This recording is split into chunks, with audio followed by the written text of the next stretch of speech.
Ujambo mtazamaji na karibu katika habari zetu leo. Habari zinazotufikia ndani ya Wenyeji TV ni kwamba kiongozi wa Azimio Raila Odinga, huku akiwa mewaziri leo kutoka nje ya nchi, ametangaza rasmi mwanzo wa maandamano mapya kuanzia tarehe 7 Julai 2023.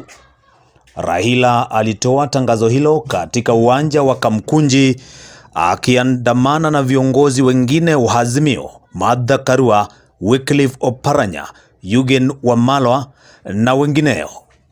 Mkutano huo ulihudhuriwa na maelfu ya wafuasi wa Azimio, huku wakijawa na msisimuko mkubwa na joto iliyochangiwa na kupitishwa kwa ule mswada wa fedha uliopandisha ushuru na gharama ya maisha.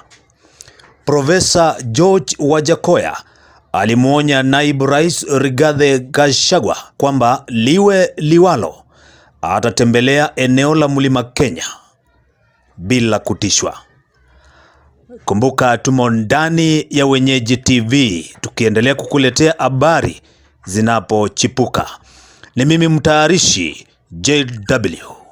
Endelea kuandamana nasi, tuendelee kukupasha zaidi. Muko tayari kukaribisha baba? Muko tayari kukaribisha baba? We now want to welcome our leader, the people's president, His Excellency Raila Amolo. Haya. Vijana hoe! Vijana hoe! Nairobi hoe! Kenya hoe! Kenya hoe! Hey!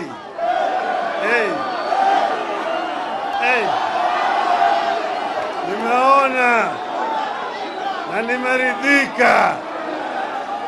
Mmekuja kwa fujo. Anaye macho na anayesikio na kwanza. Leo nimerudi nyumbani baada ya ziara ya siku 10. Nilikuwa nchi ya Poland katika mji unaitwa Gdansk. Hapo kuna mahali bandari pale ambaye mtu anaitwa Lech Walesa alianza mapinduzi kule Poland, na hiyo mapinduzi ikatoa serikali katika nchi ya Poland, Urusi na Ulaya Mashariki yote. Sasa Bwana Walesha amenituma na salamu kwenu. Mmechukua? Mmepokea? Mmepokea? Pili, ya Ulaya, kwa sababu yeye hayuko na sisi hapa, ametuma salamu. Pia ndugu yetu Uhuru Muigai Kenyatta ametuma salamu. Mnapokea? Mnapokea? Leo ni siku muhimu sana. Tunapanda sasa leo katika awamu ya pili ya mapinduzi katika taifa letu.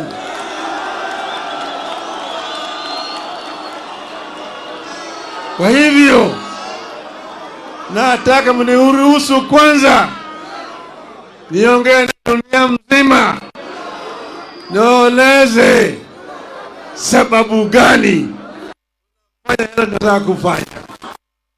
Unakubali? Nitasema na kimombo, sawa? Kwanza naanza na quotation. And withhold justice from the oppressed of my people, making widows their prey and robbing the fatherless. What will you do on the day of reckoning, when disaster comes from afar? To whom will you run for help? Where will you leave your riches? Unquote. That is Isaiah chapter 10, verses 1 to 3.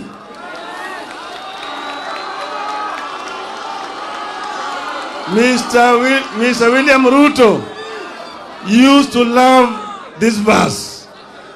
I hope it still does. Dear Kenyans, last week we were betrayed in this city at our hour of need by voting for the punitive finance bill 2023. Yesterday, Mr. William Ruto endorsed this betrayal by signing the finance bill into law. We did everything that could be done to have Ruto listen to us and avert the confrontation over taxes. We petitioned the authorities and institutions. We demonstrated. We prayed in the house of worship. We begged to be heard. We sought amendments, and we pleaded with the members of parliament to stand up for us. Our petitions were thrown to the dustbin by Ruto's tyrannical hands. He slighted our pleas and violently dispersed our petitioners. Effective next week, therefore, fuel taxes rises from 8% to 16%. We will pay housing tax whether we need a house or not. The cost of basic goods, which has been weighing Kenyans down, is going up from next week again. At a time like this, silence would be a betrayal to the country. Silence would be treason.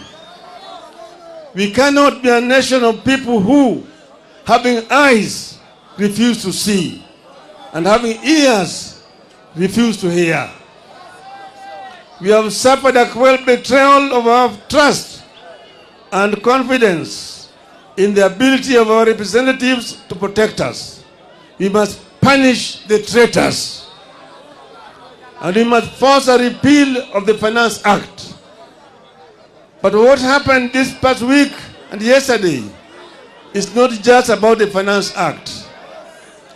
This is about the reemergence of a dictatorship under leaders who cut their teeth and honed their political skills in an infamous school of dictatorship. We all know where Mr. William Ruto is coming from.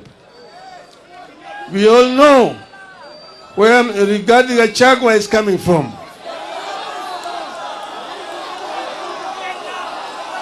In the run-up to the vote on the bill, more than 90% of Kenyans rejected it. Even after MPs voted in favor of the bill, polls continue to show that the majority of Kenyans did not like it. However, true to his character as a dictator, Ruto proceeded as if Kenyans had not spoken, and he imposed punitive taxes on us without our consent. That is contempt for the people. Democracy. Few individuals can. Last year, Ruto now thinks he can steal anything and get away with it. We have to stop Ruto, and we have to stop it. We have to do it now. We must tell Ruto in no uncertain terms that he has stolen enough for the owners to notice, and he has no more room for stealing the wishes of the people. This gathering must provide an unmistakable response to Ruto and those who think like him, that we are willing and ready to do whatever it takes to roll back dictatorship. This gathering must make it clear to Ruto and all those who are nostalgic about the dictatorship of the past that they will pay a heavy price for their unfortunate experiments. You have some bad news for Mr. Ruto. The betrayal in the city has seeped into every village in Kenya. It has united Kenyans better than any government ever would. While the betrayal has shattered our faith in government and parliament, it has strengthened our faith in ourselves and our power. Consequently, Ruto and all those who think like him are going to learn the painful way never to mess with the people's food, fuel, and freedom.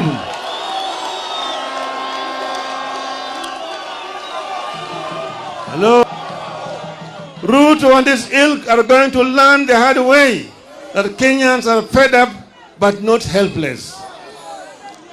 In this time of desperation in the country, Ruto is selling illusions of hope to our people with the phantom proposals that are meant to line the pockets of his cronies. It is wrong. It is cruel. It is evil. The question we must ask ourselves is, can a leader mean well for the people than the people do for themselves? The answer is no. Kenyans must not trust that insider smile that Ruto wears. It is betrayer's kiss. If Ruto meant well, he would have listened to the people. He did not, and now we must fight. Fellow Kenyans, comrades, a regime that has so blatantly ignored and betrayed us does not deserve our delegated power. We are taking back our sovereign power. We are going to the trenches ourselves to fight for ourselves. This regime does not deserve our obedience. We have no obligation to work for the success of a regime that has no interest in our success. We are the people. Hello? There's no other option left. We must fight. We are going to fight everywhere and anywhere until the Finance Act is repealed. We will adopt a series of acts of civil disobedience. Let us deny Ruto the fuel tax by limiting consumption of petrol and diesel. One way to do this is to carpool. Let us arrange to make regular journeys in a single vehicle whenever possible. Give each other a ride. Cut down on non-essential travel. Walk instead of driving whenever possible.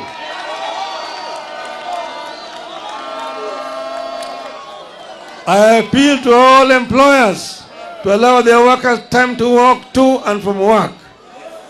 I appeal to matatu owners to support tax boycotts. While observing safety measures, maintain the current fare but double your carrying capacity as part of the civil disobedience. Our police officers should support our call by allowing matatus to carry above capacity at current costs so that Kenyans can commute. Hello? I appeal to businesses to disable or avoid electronic tax registers, make nil returns on VAT, and instead give discounts to customers. This way, we shall recover the VAT Ruto is taking illegally through the fuel. I appeal to employers to ignore the punitive deductions of employees' salaries that will only line the pockets of Ruto's strategically placed cronies.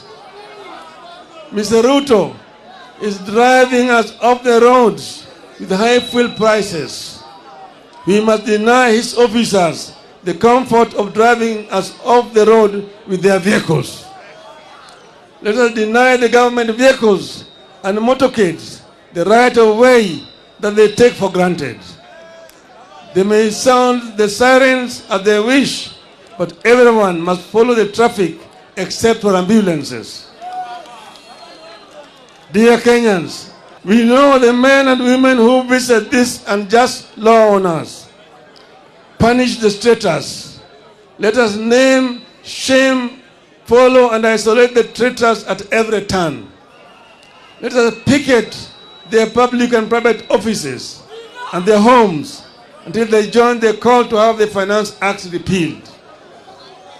Today, and with absolute respect and humility, I'm reaching out to the online community in the country and diaspora, the famous Kenyans on Twitter, the content creators and the TikTokers, I have a request to you.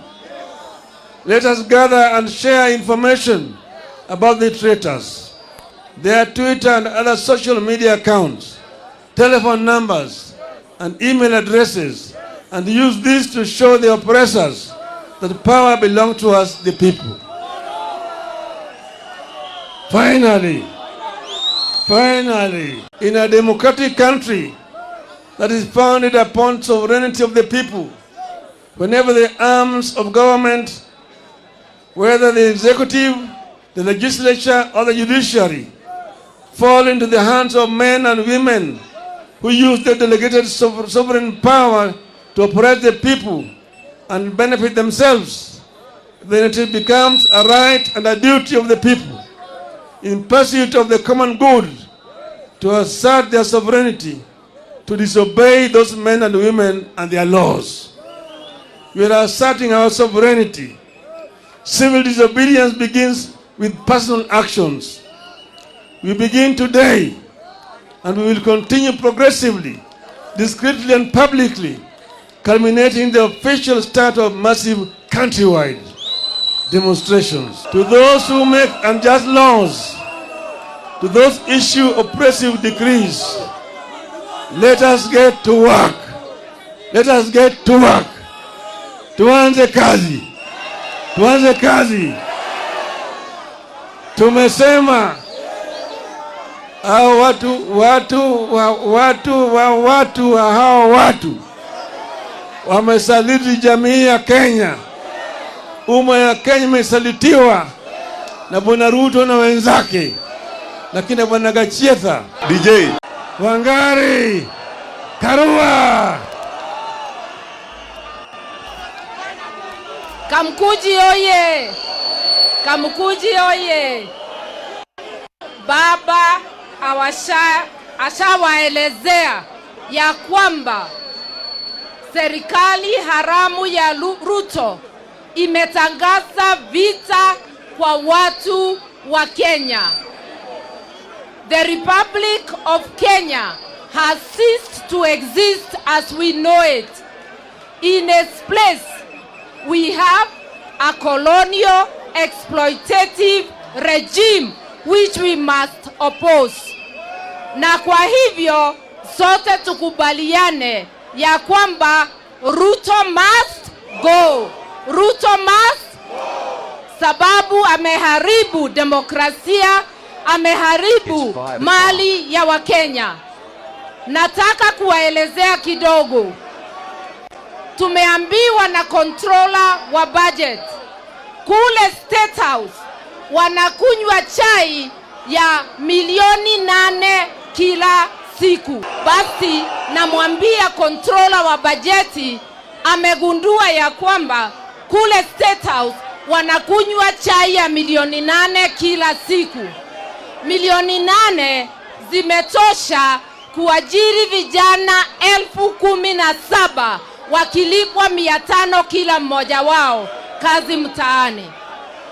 Hiyo ni kusema hii serikali yaangalia maslahi ya wale mabonyenye na inasema wacha Wakenya wakufe njaa. Hii serikali inafikiria kama Makenzi kule Chakahola.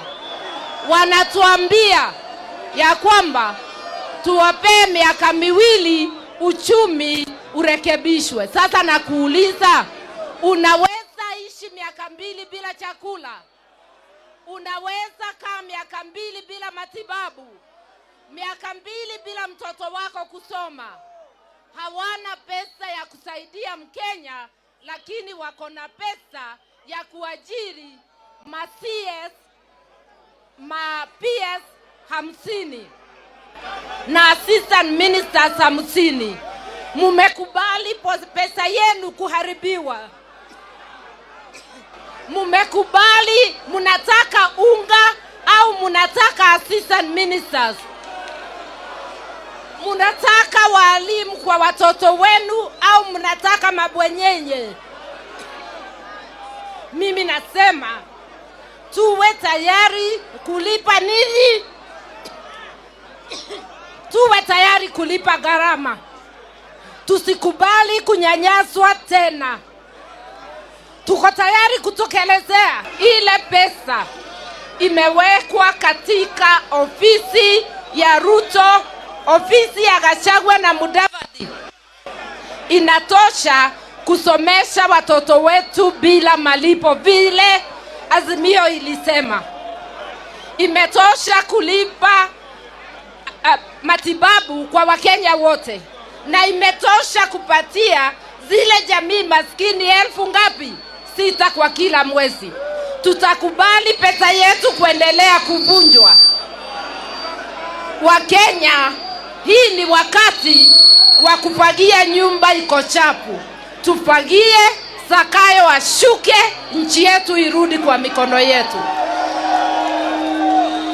Na kwa hivyo leo hii hatumuulizi Zakayo ashuke, tutamsukisha sisi wenyewe. Zakayo must, Ruto must. Na kwa hayo machache wacha nirudishie Eugene. Tuendelee Muda ndio hamna, baba ametoka mbali, amechoka, na unaona ma-MPs wengine wameanza kutoroka kama baba yuko hapa. Wale ambao ni ma-MPs ambao wameondoka kuharibu mkutano wa baba wakijua kwamba baba yuko hapa na naondoka wote, muandike hiyo majina. Hiyo sio heshima kwa baba, kweli rongo? Wale maheshimiwa wote na MCS. Sasa ya pili niko na vitu vitatu. Number 1, while you are away baba, while you are away, one of your members of parliament was attacked yesterday.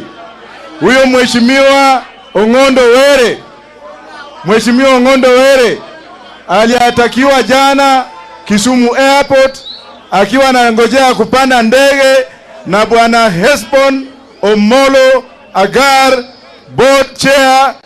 board member KEMSA, a brother to the permanent secretary for internal security, which means that impunity has started. Impunity has started where a low-ranking officer of a government, can now misuse the powers of his brother to intimidate an elected member of parliament. Ya pili, ningetaka kuuliza hii serikali kwamba yale mashtaka yote ambayo imewekewa Maina Njenga yatupiliwe mbali. Ya tatu, mimi mnajua nimesoma. Gachagua na mimi, nani amesoma?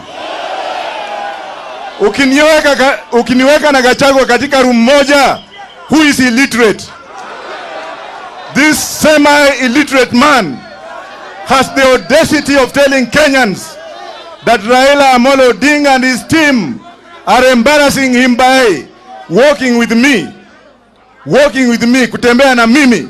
While huyo mtu anajua ya kwamba katika hiyo bunge katika Kenya Kwanza, I represent Sudi, I represent Sajbina Chege, I represent Dr. Sangok, I represent huyo waziri wa kilimo na kesi zingine. Huyo siwezi. Kwa hivyo ningependa kuambia Gachagua that the man is very illiterate or semi-illiterate because he does not understand the constitution.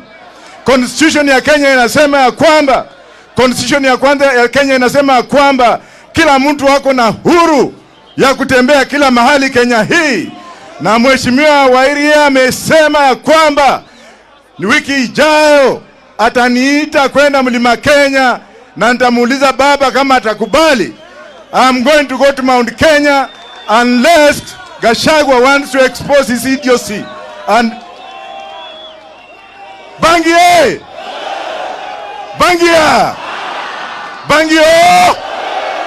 Niseme nisiseme? Bangi ni mmea imetengenezwa na Mungu.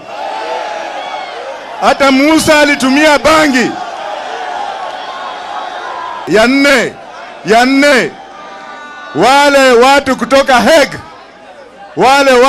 Hague, baba, while you are away, waliingia hapa na wameandika statement ya wale polisi wakubwa washaandika statement, wenye wale ambao walituma watu kuja kuua watu wengine. The top police officers right now as we speak, the top criminals have already written a statement for the Hague. Wameandika statement, ndio wameona wameweka hiyo kitu kwa bwenyenye. Wanajua kwamba sooner or later they will be appearing in the Hague kwenda kujibu mashtaka ambao wamefanya vile wamefanya. Niongee nisiongee? Nimalizie? Nimemalizia.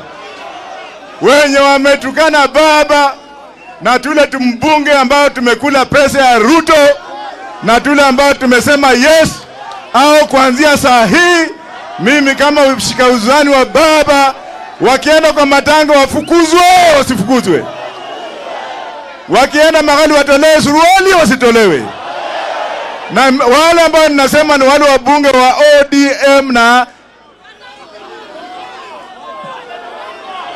Azimio MPs.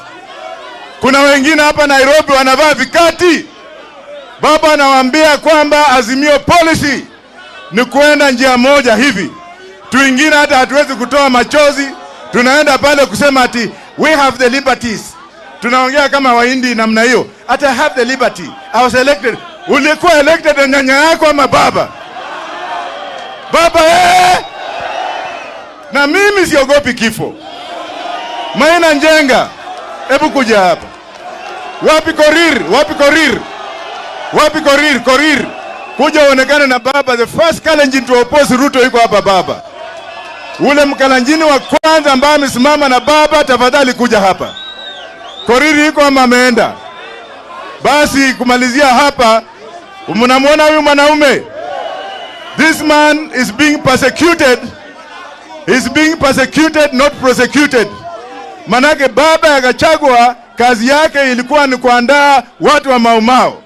Saizi amepewa kazi ya kwenda kumwaga chang'aa, a all vice president, a deputy president. Kumwaga chang'aa na kufuliza watu. Mheshimiwa baba, huyu ndio kijana anaitwa Korir. Yule kijana ambaye ame cause problems. Nimeshukuru kabisa kwa kunitambua. Nimefanya na nimesema kabisa tutakufa na baba. Nimeambia watu wangu hata kama mnataka kuniue, mniue, hata nisipouawa nitakufa. Amekuwa akinitishia kwa kifo, mimi naambia mniue. Baba, nitasimama na wewe mpaka dakika ya mwisho. Kuna siku ulikuja, kuna factory Buruk ulikuja ukataka kufungua. Hiyo factory itafunguliwa mpaka saa hii. Mwenye hiyo factory alitishwa na pampenyenye kutoka Rift Valley ati asifungue hiyo biashara, ambapo angeachiri watoto wetu. Juzi watoto wetu walifanya maandamano, wakatumia live bullet, akaua vijana wawili. Buruk, kama William Samoei anaweza kuwa kosa kuhurumia watu wetu huko, sasa maisha ya Otieno iko namna gani? Yale mashtaka ya Maina Njenga, wale mawakili ambao wamewakilisha Maina Njenga, moja ni Martha Karua, semeni Eugene Wamalwa, semeni na mimi hapa, na sisi wote tuna act na instructions ya baba. Nataka Gachagua ajue ya kwamba anything that happens to Maina Njenga from today, na huyo Korir, mtajua ni nani ataua Maina Njenga. Asanteni sana.